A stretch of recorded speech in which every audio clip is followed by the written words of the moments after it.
eto moa zany ny librairie catholique eto amin'ny diocèse n'Ambositra izay librairie ny diocèse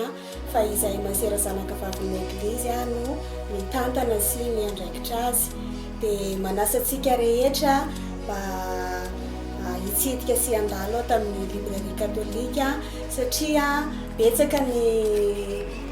fitaovana sy ny fitaovam-pivavahana indrindra varotana iato dia toy izany koa ny boky fianaran'ny mpianatra sy ny fitaovana ilaina any amin'ny bureau rehetra any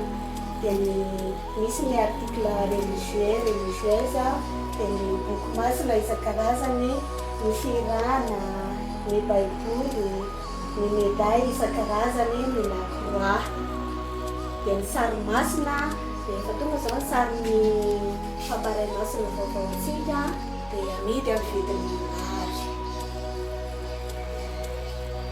ampiasaina indrindra ho zanakitsika handray ny sakramenta dia mila mampiasa nytony chapelle itony fitaovana masina entina miady amin'ny ratsy sy ny fakapanahy dia toy izany koa ny porte-clé tokony porte-clé zavatra masina na médaille no ataontsika amin'ny laklentsika dia zay marika maro kristianinatsika dia toy izany koa ny médaille isan-karazany ny heratra chapelle dia ny statue na sary masina Maria masina Josefa sy ny lacroix isan-karazany zay zany mety amin'ity partie ity dia toy izany koa ny bougie misy labozia maro loko ato isan-karazany araka ny vidiny avy izay ataonay mirary dia mirary ho an'ny olona rehetra dia toy izany koa ny ato ny carte de vœux sika moa matetika rehefa misy anniversaire na bonne fête dia juste hoe message fotsiny fa efa misy ato zany azo atao fahatsiarovana dia efa manomana an'izay zahay dia manasa antsika rehetra toy izany koa ato misy boky masina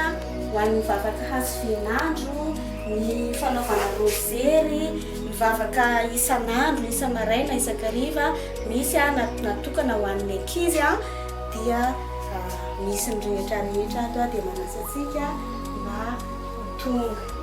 dia reto ny fitaovana masina ampiasainy mpiservy toy ny lakolosy kely dia ohatr'izay toy ny kalisy ny borety ampiasainy ny poretra rehefa manao lamesa